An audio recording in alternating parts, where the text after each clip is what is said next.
7,71,000 टंकार चोरा चंदन काठ जबत सहित माफिया गिरफ। तालचेर थाना अंतर्गत सुनाखड़ी ग्रामर भागीरथी महारणा और तांको पुओ पिंकू महारणा चंदन काठ चोरी करी बेआईन भावे तांको घरे लुचेई रखिथिले।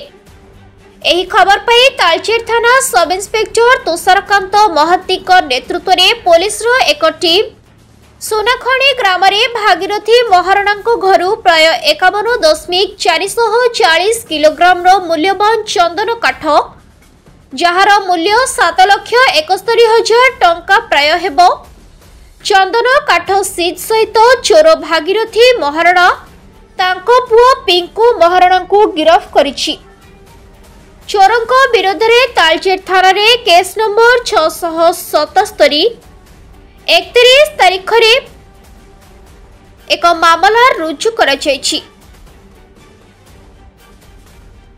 चंदन काठ चोर भागीरथी महारणा नाम रे तालचेर थाना रे आगरू बहु केस मध्य रहिछि।